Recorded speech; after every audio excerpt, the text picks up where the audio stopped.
But these guys are highly looked upon in Native American culture.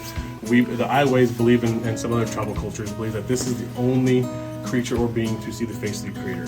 The story goes they flew down, the bald and a golden came down, shook, and they dropped 2 feathers. So we believe that when we use these feathers for ceremony, dance, powwows, ceremonial prayers, things like that, we believe God will answer those prayers.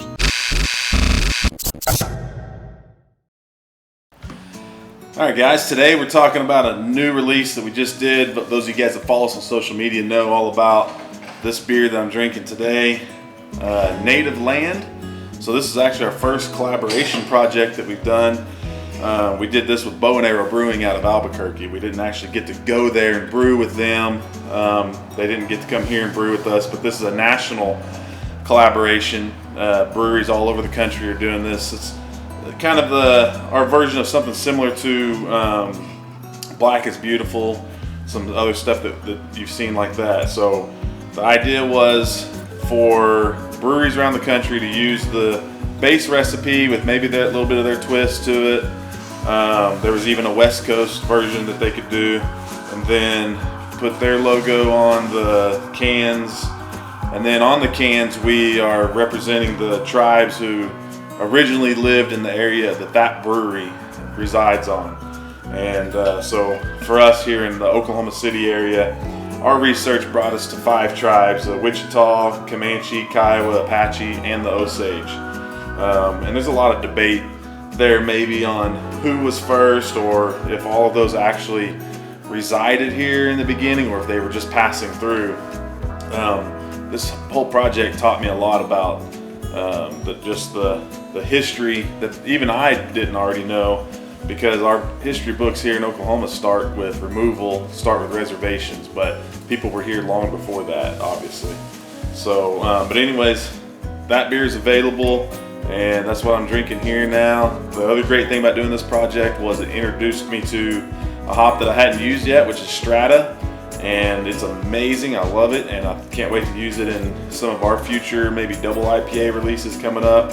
So come in. The money that we make from this is all going to the Gray Snow Eagle House, which is an eagle aviary in Perkins, Oklahoma, which is run by my tribe, the Iowa tribe of Oklahoma. So come in, you can get it on draft, get you a 4-pack to go.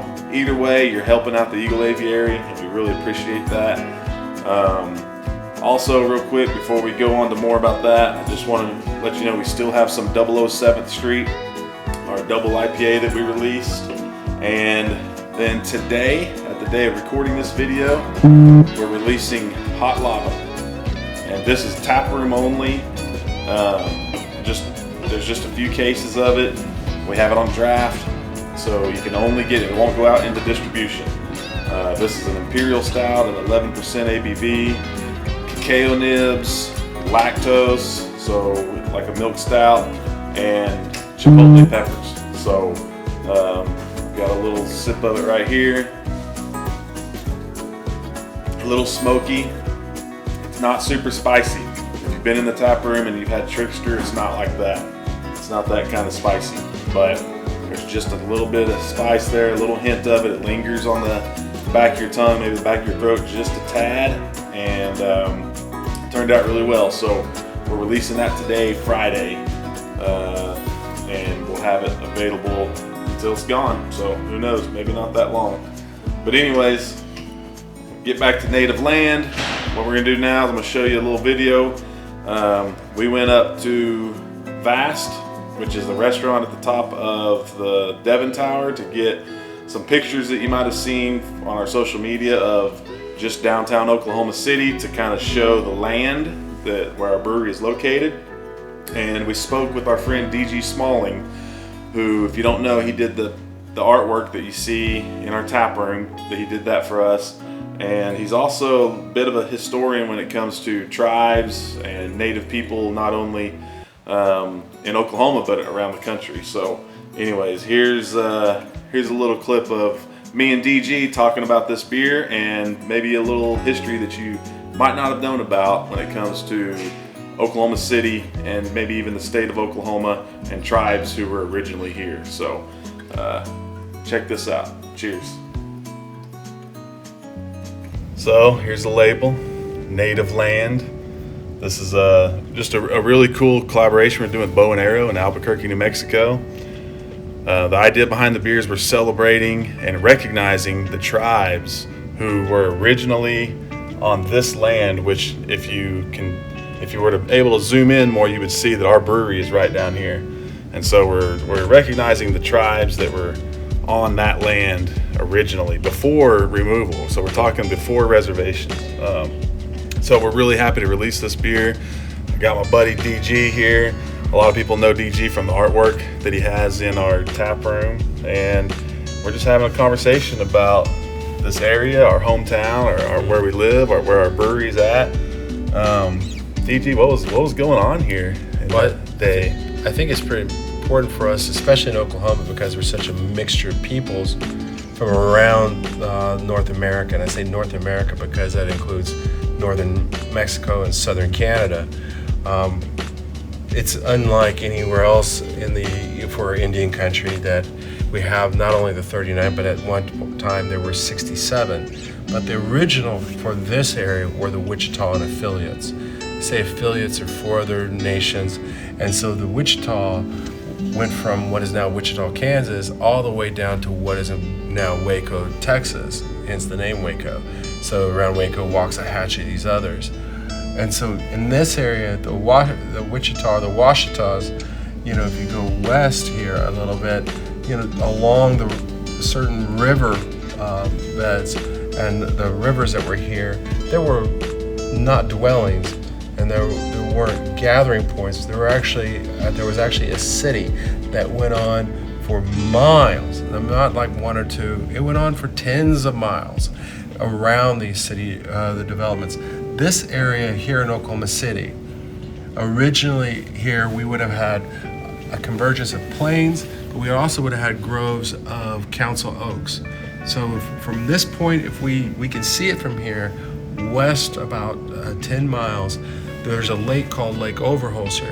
And where Lake Overholser is, there's one of the last remaining 10 acres of council oaks. And they're called council oaks because that's where the different tribes, that was a neutral zone where they could convene and they could negotiate. Same way in Tulsa, around where Thalasu was established, the council oaks that were there provided space that was neutral.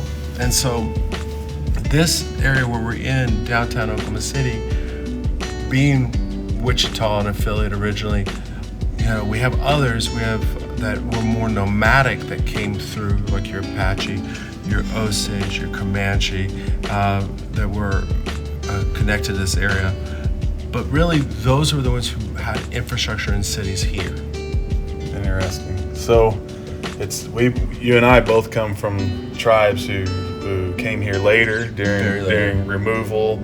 And what was interesting for me during this whole project was, as educated as I thought I was in Native culture just in Oklahoma, or more Native heritage, was I really learned how much the history books kind of in Oklahoma begin with reservations, begin with the Trail of Tears, the removal, and then reservations and moving forward. And it was actually very difficult to find information leading back before that. And so like the originals, who was originally here.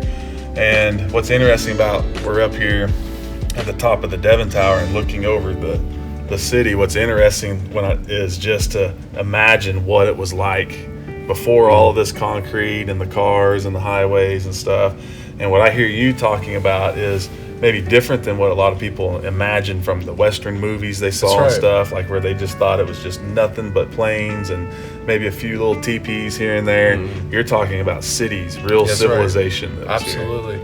And I think it's fascinating that for the longest time, any kind of archaeology, any kind of ethnography or ethnographic work that would have been done in this region would have been painted with the myth and of manifest destiny, really compelled by the doctrine of discovery, so that it would not be legitimate and honest. And it's fortunate now that the kind of rigor that's emerging with archaeologists, both from our tribes, particularly from here in Oklahoma, because we have more of a concentration, we're finally getting to some truth. We're finally getting to recognize what actually this place was like. And I think now, we're at this point in our history as Native people, particularly in this city where we're at, in this period of time that we're going through, which is very much a period of reclamation, that it's not to be overlooked that you're Iowa, I'm Choctaw, but we're in a restaurant that's owned by a Citizen Potawatomi group, and managed by a group. And I think that's fascinating that we've come to a point where we are no longer in shadows, we're no longer on the periphery. We have to deal now with limelight. We have to deal with the scrutiny of our values. And I think it begins for us of acknowledging who we actually, not that we did the displacement, but the fact that we came here displaced Wichita and the affiliates. And it's good for us to recognize that.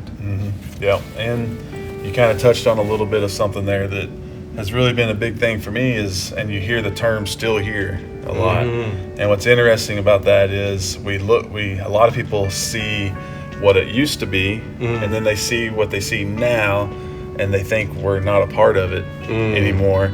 But what you just explained with the people who own this business and what you're doing with your business, what we do with Skydance Brewing Companies, we are still here. And this is Native. That's right. This is what Native is. And it's actually very successful. We're some of the biggest economic powers in the state now. And in the F&B industry, like yourself and this establishment here at Vast, the restaurant here at Vast, it's funny that two leaders in their respective spaces in Oklahoma City are Native. And most people, we've come to a point where it's not a cliche anymore. It's not a trope. People just want to know where does it stand in excellence, and both stand for excellence.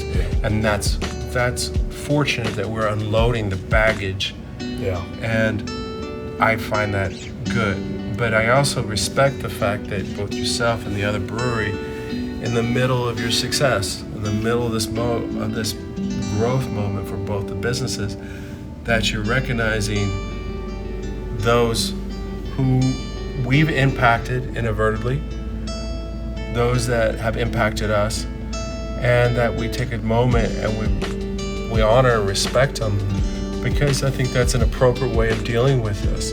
And that our history is going to become more complete and more replete with the stories. Well, it's our responsibility to keep telling the stories. The Wichita and affiliates, they're going through a wonderful moment in their history. It's been a long time coming that they're able to economically, flex muscles, and a large part has to do with the President Terry Parton, with their ability to parlay their money from their casinos and development. It's led to interesting relationships with banks and institutions that no one would have expected, for them to get involved with. It's taken a long time for them to get to a place where they can actually breathe. Well, I appreciate you, man. And can't wait to release this beer Friday, Absolutely. The day after Thanksgiving. And it's actually Native American Heritage Day. That's right. And we're going to cook up some soup, and Bobby's going to make some fry bread. And everybody's just welcome to come out and have a good time and, create some memories and maybe hear some more stories, right? Absolutely. All right, DG, thank you. Cheers, man. Yep.